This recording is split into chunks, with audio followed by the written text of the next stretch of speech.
Mes frères et mes sœurs dans le Seigneur, je vous salue dans le nom de Jésus. Je bénis le nom du Dieu vivant pour votre vie de là où vous vous trouvez. Je rends grâce à Dieu qui nous rassemble encore en ce jour pour méditer sa parole. Il nous rassemble au pied de sa parole afin de recevoir de lui, afin d'être enseigné, afin d'entendre des choses qui vont contribuer activement à notre avancée dans cette vie. Je rends grâce à notre Dieu, je bénis le nom du roi des rois.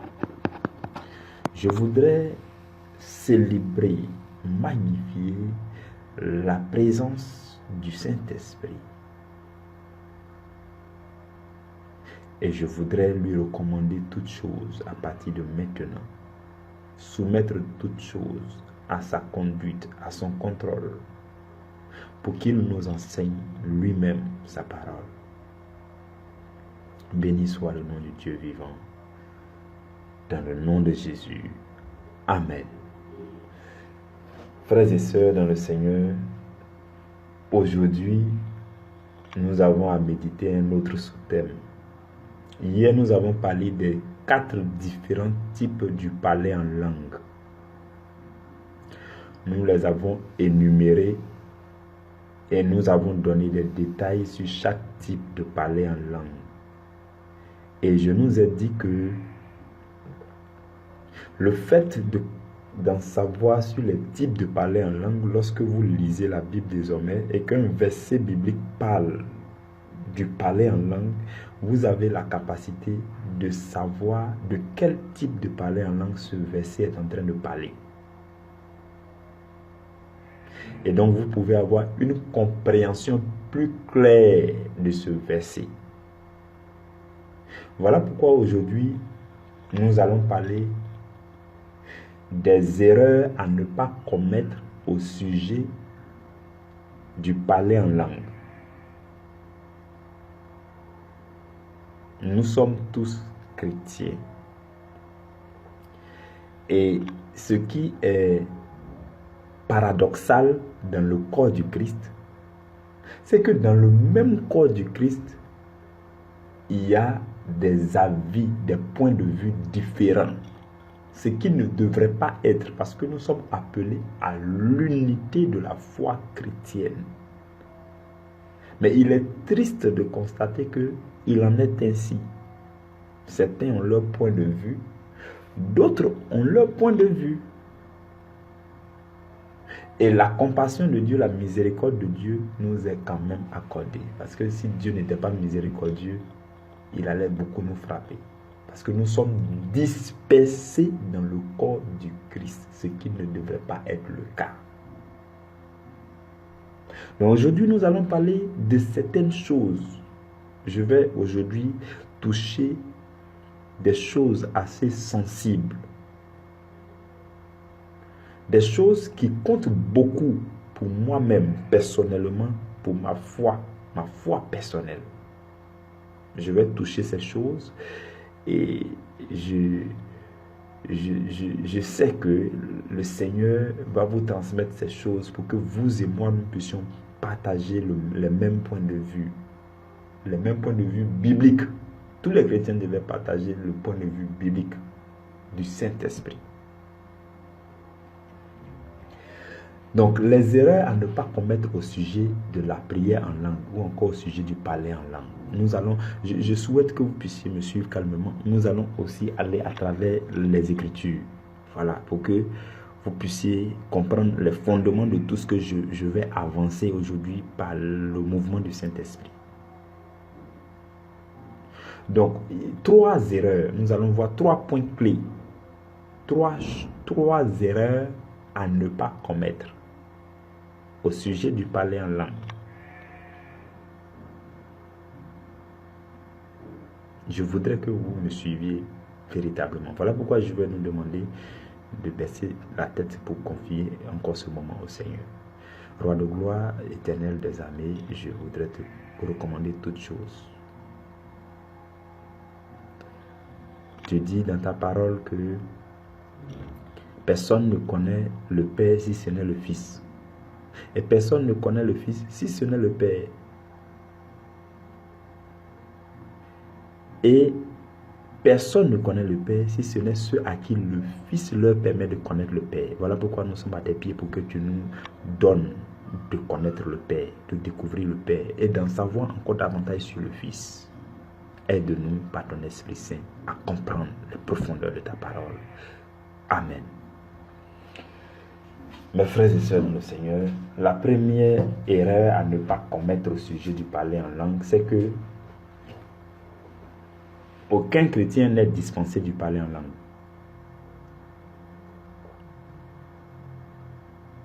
Aucun chrétien ne doit dire que moi, la Bible dit que je ne dois pas parler en langue. Je vais vous surprendre aujourd'hui.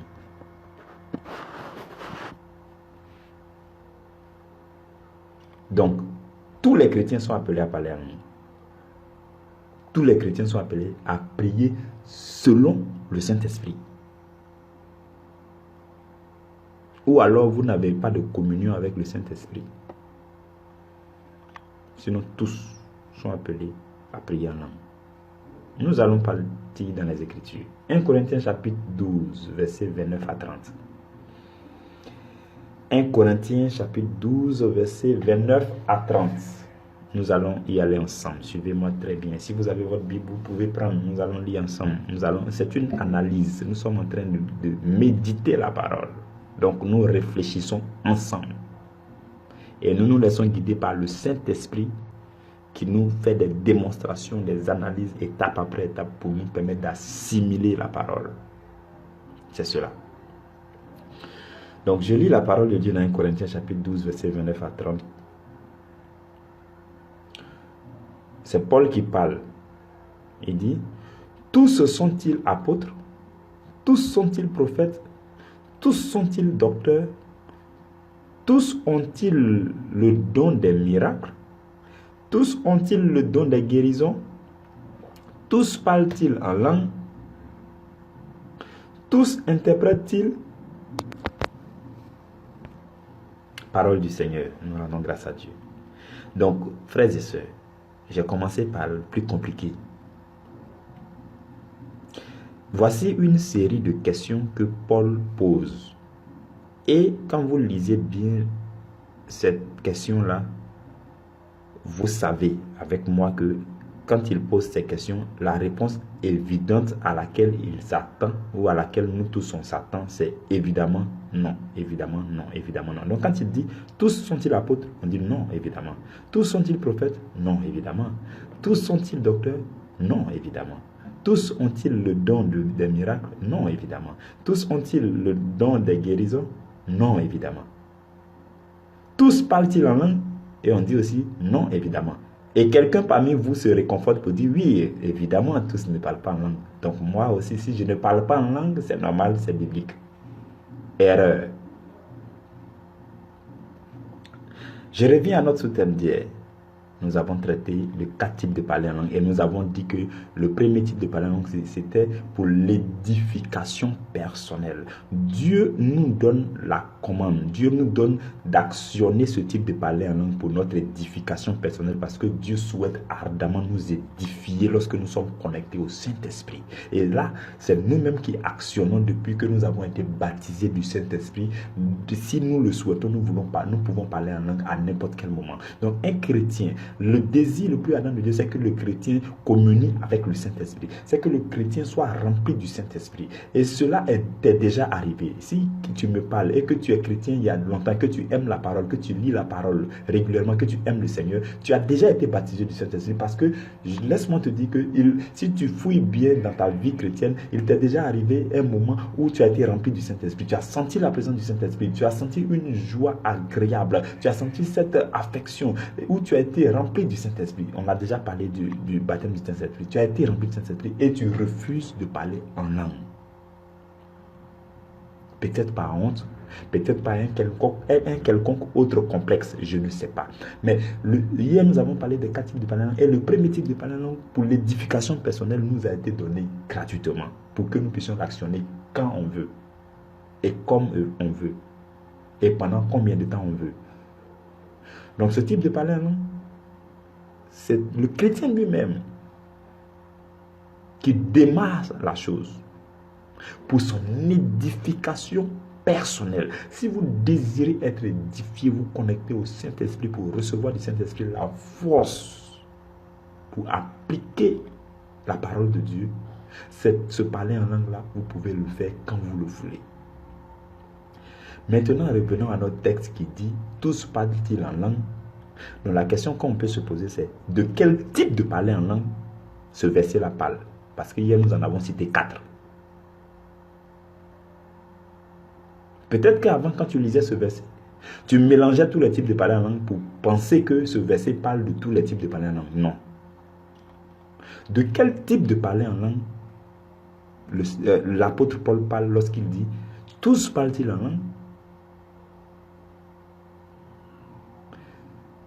Si vous remarquez bien, la question suivante, c'est « Tous interprètent-ils » Dès que vous lisez « Tous interprètent-ils », vous vous rendez compte qu'en fait, il parle du parler en langue pour l'interprétation. Hier, nous avons parlé de 4 types de parler en langue.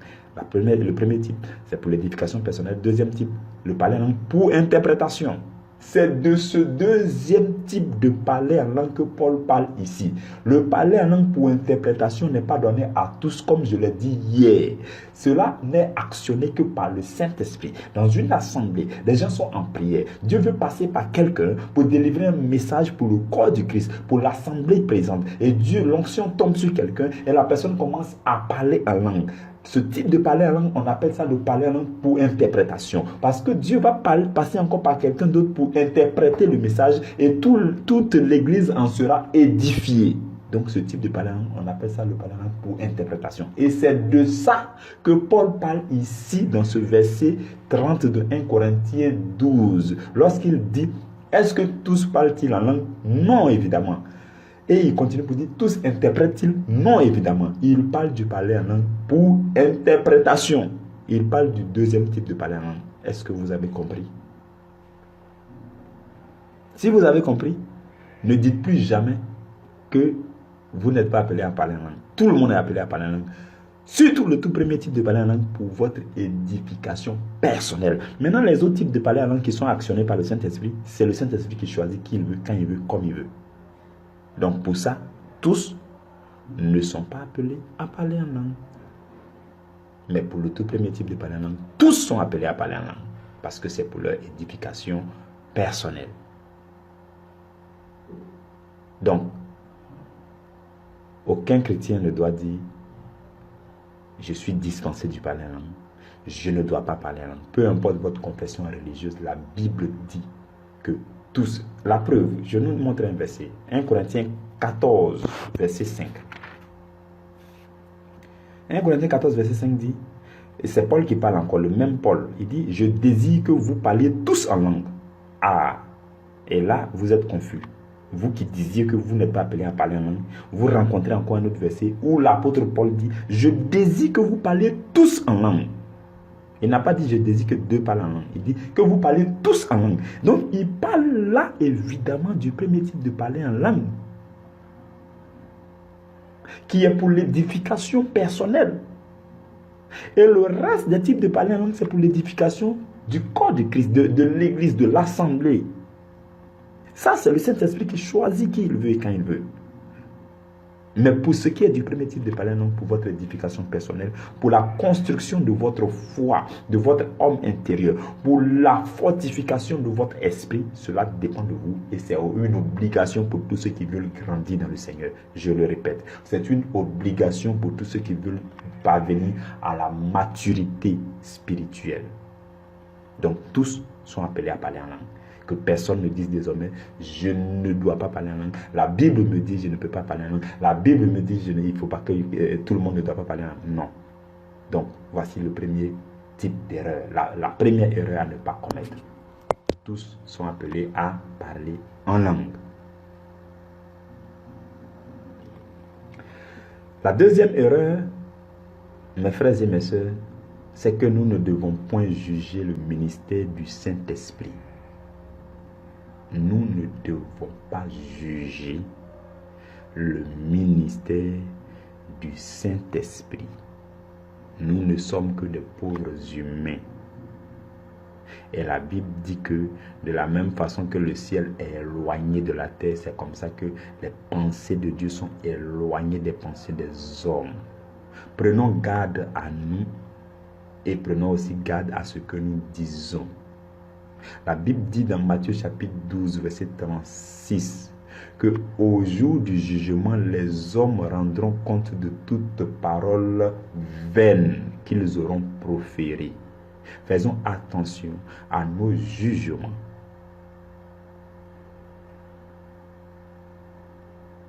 Matthieu chapitre 7, verset 1 à 2 nous dit ceci. Matthieu chapitre 7, verset 1 à 2. La Bible dit, ne jugez point, afin que vous ne soyez point jugés. Car on vous jugera du jugement dont vous jugez, et l'on vous mesurera avec la mesure dont vous mesurez. Moi, il y a des versets bibliques, quand je les découvre, je fais très attention à ma foi personnelle. Et je supplie Dieu pour qu'il m'aide à poser les pas où je dois les poser pour ne pas commettre des erreurs, des maladresses. Ce verset-là, particulièrement, c'est comme un couteau, un poignard qu'on envoie sur un chrétien. Parce que si vous vous mettez à juger quelqu'un, soyez certain que ce qu'il fait là, vous ne voulez pas aussi faire un jour. Parce que dès que vous jugez quelqu'un, Satan vous classe dans la classe des gens qui ne doivent pas faire aussi la même chose. Parce que quand vous allez vouloir faire la même chose, quelqu'un d'autre va vous juger. Je ne sais plus à qui je parlais quand je disais que si vous êtes dans une petite église et que vous jugez, vous critiquez une grande église, cela veut dire que vous n'allez jamais dépasser la taille de cette église. Si tu es un serviteur de Dieu, que tu juges un autre serviteur de Dieu qui est au-dessus de toi, ça veut dire que tu es en train de dire que tu ne dois jamais dépasser son niveau. Et c'est très dangereux. Parce que tout ce que vous reprochez sur quelqu'un, dès que vous commencez à reprocher la chose sur quelqu'un, Satan va doubler les tentations quand votre tour va arriver. Pour que vous ne puissiez pas dépasser parce que vous n'avez pas été sage quand il s'agissait de l'autre.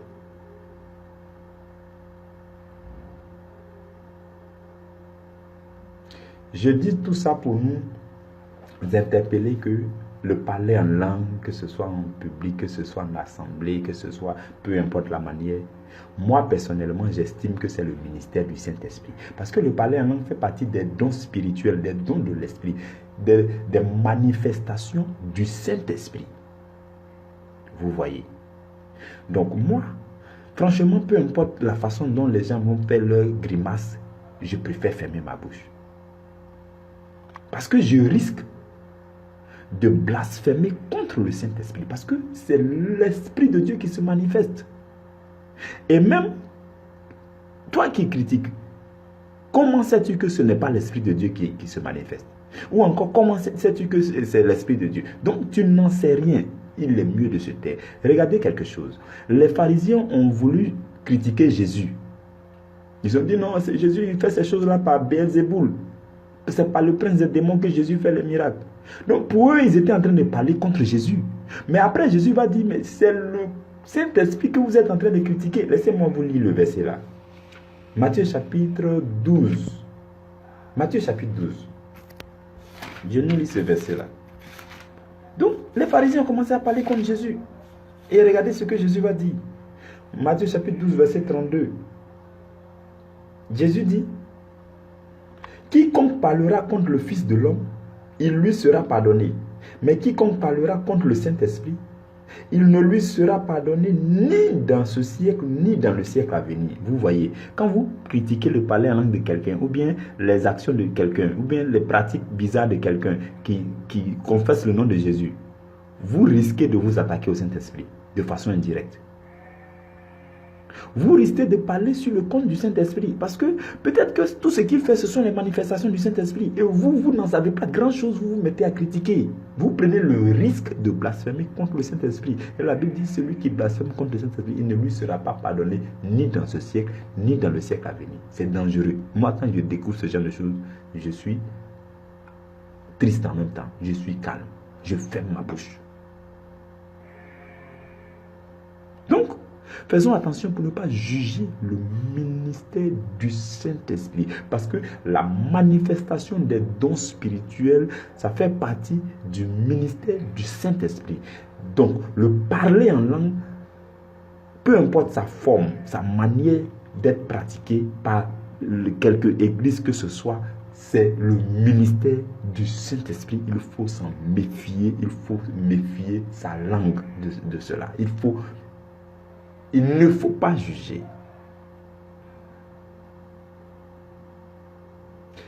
Romains chapitre 14, verset 4 nous dit... Attendez, je vais nous le lire. Je n'ai pas envie de paraphraser ces versets-là, surtout que c'est à côté de moi. Romains chapitre 14, verset 4. La Bible dit, « Qui es-tu, toi qui juges un serviteur d'autrui ?» Quelqu'un est en train de parler en langue. Où est ton problème qu'il y a dedans? Quelqu'un est en train de gérer son église comme il le souhaite. Quelqu'un est en train de faire prier son assemblée selon le Saint-Esprit. Toi, où est ton problème? Romains chapitre 14, verset 4 dit, « Qui es-tu, toi qui juges un serviteur d'autrui? S'il se tient debout ou s'il tombe, cela regarde son maître. Mais il se tiendra debout car le Seigneur a le pouvoir de l'affermir. » Voici des versets qui doivent vous rendre glacés à propos des autres. Pour laisser les gens continuer dans ce qu'ils font. Tout ce que vous pouvez faire, c'est de prier pour eux. Mettez-vous à genoux pour prier. Si vous trouvez quelque chose de bizarre, priez pour eux tout simplement. Et ce que je suis en train de vous dire, c'est moins sévère que ce que j'ai écrit dans un livre que le Seigneur m'a permis d'écrire. C'est très sévère ce livre-là. Si quelqu'un lit ce livre-là, il ne va plus jamais ouvrir la bouche sur un serviteur d'autrui, sur un autre chrétien, sur un homme de Dieu. En fait, ce livre-là, quand vous lisez le titre, vous allez penser que ça va vous attirer à lire. Mais quand vous lisez, ça vous parle, ça vous parle, ça vous parle, ça vous parle. Ça vous parle violemment. Ça vous parle sévèrement. Pour que vous puissiez changer. Parce que moi, personnellement, j'en ai marre de ceux qui causent la division dans le corps du Christ. Qui es-tu pour juger le serviteur d'autrui? Et la Bible dit, la poutre qui est dans tes yeux, tu n'as pas encore enlevé. C'est ce qui fait que tu vois mal et puis tu penses qu'il y a paille dans les yeux de l'autre. Donc, tout ce que nous faisons, la plupart de tout ce qu'on fait dans les églises, c'est le ministère du Saint-Esprit.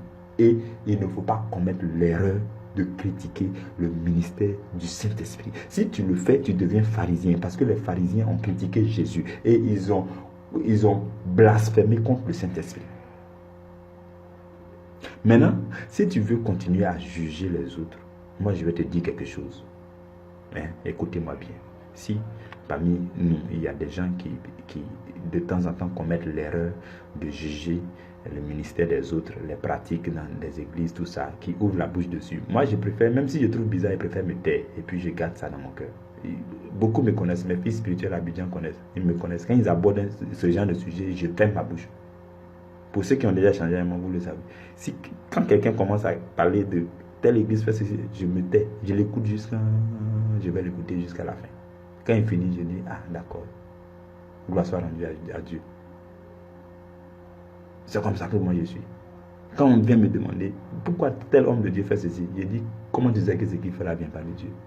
Parce que je vous dis, ce que je voulais vous dire, je vais vous dire maintenant. Je vous dis, si vous voulez continuer à critiquer les serviteurs de Dieu, les hommes de Dieu, des pratiques, ce que les gens font, je voudrais que vous commenciez par le Seigneur Jésus lui-même.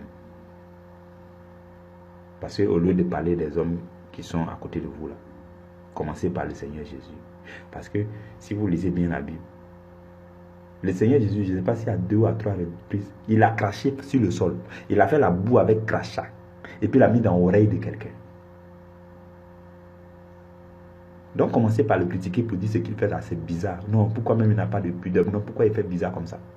À une autre occasion, le Seigneur Jésus, la Bible dit qu'il a pris sa salive, qu'il a touché avec la langue du gars. Il a touché la langue du gars là avec sa salive pour que le gars là parle. Bon, maintenant, pourquoi vous ne critiquez pas le Seigneur Jésus? Parce qu'il a fait beaucoup de choses bizarres. Et il fait un moment même où on dit, pour faire maintenant, il prend le gars et puis il prend le malade et puis il s'éloigne de la foule. Pour pouvoir faire. Tout dépend de ce que le Saint-Esprit ordonne de faire à l'instant. Donc, quand tu vois que c'est bizarre, tu te tais. Tu pries pour la personne. Quand c'est vraiment bizarre, que c'est contre certains versets bibliques, ça aussi tu te tais. Même quand c'est flagrant, tu te tais. Parce que quand tu parles, sache qu'un jour, on va parler sur ton compte. Même si toi, tu feras bien, ils vont parler sur ton compte. Parce que celui qui juge, les gens le jugent aussi toujours à son tour. Donc si vous ne voulez pas être jugé, apprenez à ne pas juger. Apprenons à ne pas juger qui que ce soit. Mes frères et mes sœurs, ce que je vous dis est très capital. C'est pourquoi dans le livre de Jacques, la Bible dit que celui qui veut apprécier la vie dans toute sa longueur, que celui-là préserve sa langue du mal.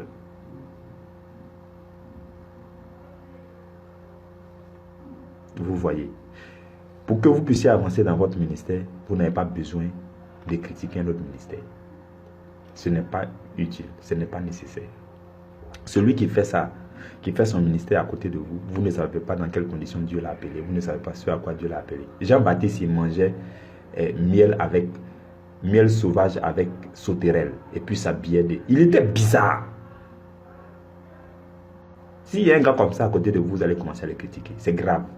Arrêtons de critiquer le ministère du Saint-Esprit. Je dis le ministère du Saint-Esprit pour que vous puissiez craindre. Tout ce que les hommes de Dieu font, tout ce que Dieu fait à travers les hommes de Dieu, c'est le ministère du Saint-Esprit. C'est la suite des actes des apôtres. Tout ce que nous faisons aujourd'hui, c'est la suite des actes des apôtres. Or, les actes des apôtres, quand vous lisez bien la Bible, dit, le Saint-Esprit les envoya ici. Le Saint-Esprit leur dit de faire ceci. Le Saint-Esprit dit à Philippe, lève-toi, va sur le chemin de Gaza qui mène de Jérusalem, attends, fais ceci. Le Saint-Esprit parle à tel pour dire, fais ceci. Le Saint-Esprit, c'est le ministère du Saint-Esprit. Et ce que nous faisons jusqu'à ce jour, c'est la suite du ministère du Saint-Esprit. Si vous avez quelqu'un sous votre responsabilité, vous avez la charge de lui faire des recommandations, de lui faire des jugements, vous avez la charge de le guider, de l'orienter, il n'y a pas de souci. Mais tant que quelqu'un n'est pas sous votre responsabilité, vous n'avez pas le droit de le juger. Il y a beaucoup à dire sur ce sujet, mais je vais m'arrêter là, mes frères et mes sœurs. Et je vais nous parler de la troisième erreur à ne pas commettre. Donc la première erreur à ne pas commettre, c'était de ne pas dire que non, moi je ne peux pas parler en langue, je ne suis pas appelé à parler en langue, tout le monde n'est pas appelé à parler en langue. Tout le monde est appelé à parler en langue. Donc c'était ça la première erreur à ne pas commettre. La deuxième erreur, c'est de ne pas critiquer le ministère du Saint-Esprit. Parce que le parler en langue fait partie des manifestations du Saint-Esprit. Donc, en parlant, en disant quoi que ce soit comme critique sur le parler en langue, vous êtes en train de parler sur le compte du Saint-Esprit et vous risquez de blasphémer contre le Saint-Esprit. C'est grave. Troisième erreur à ne pas commettre, c'est de ne pas empêcher quelqu'un de parler en langue. On ne doit pas empêcher quelqu'un de parler en langue. C'est ce que Paul dit dans 1 Corinthiens 14, verset 39. Il dit, malgré tout ce que... Regardez bien mes frères et mes soeurs. Lisez bien la Bible souvent. Il y a beaucoup qui disent dans 1 Corinthiens 14, Paul a dit de ne pas faire ceci, de ne pas faire ceci. D'observer telle règle, tout ça. À propos du parler en langue, ceci, cela, ok.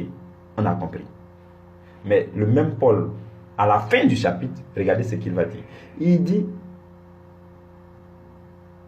au verset 29, 1 Corinthiens 14, verset 39, pardon. Il dit, ainsi donc, comme pour tirer une conclusion, il dit, ainsi donc, aspirez au don de prophétie et n'empêchez pas de parler en langue. Lui-même, il a dit, si je suis dans une église, je préfère dire 5 mots en français, enfin, en français que 10 000 mots en langue. Hein, que tous ne font pas ceci, cela. Nous allons revenir sur ces choses-là peut-être demain. Donc, il a dit tout ça. Il a donné des règles. Il a donné des règles à observer au sujet du parler en langue. Il a mis quelques balises. Et à la fin, il dit, n'empêchez pas de parler en langue. Vous ne devez pas empêcher quelqu'un de parler en langue. Personne ne doit empêcher son ami de parler en langue. Personne ne doit dire à son ami, ton parler en langue là est ceci et cela. Donc arrête de parler en langue. C'est grave, ne le faites pas. Parce que quand vous le faites, la personne là, humainement, la personne se sent critiquée, la personne se sent, voilà, attristée. Et peut-être que ça va créer un frein à l'onction. Ça va créer un frein à la manifestation de l'esprit à travers cette personne. La personne peut se rétracter. La personne peut arrêter de parler en langue et son édification personnelle va prendre un coup. Parce que vous avez fait une action qui l'a freiné dans son élan, ou bien qui l'a attristé, ou bien qui l'a froissé. Donc, personne ne doit empêcher. Quoi qu'il en soit, personne ne doit empêcher son ami de parler en langue. À moins que quelqu'un soit sous votre responsabilité, vous l'appelez, et puis vous faites un enseignement, une exhortation, vous devez donner des conseils au sujet du parler en langue. Parce que la personne est sous votre responsabilité. Il n'y a pas de souci. Mais personne ne doit dire de façon crue à son ami, ne parlez pas langue, ne fais pas ceci, ainsi de suite, parce que ce sont les manifestations du Saint-Esprit. J'espère qu'on s'est compris. Je nous ai donné 3 erreurs à ne pas commettre, avec des textes à l'appui que vous pouvez lire et relire. Que la grâce de Dieu demeure sur chacun de vous, et que le Saint-Esprit se saisisse de nous pour que nous fassions partie de la suite des actes des apôtres. Que la grâce de Dieu demeure sur vous et que Dieu vous bénisse. Pour que, parce que vous avez arrêté de critiquer les gens, vous puissiez dépasser les limites qu'ils n'ont pas dépassées par le nom de Jésus. Amen.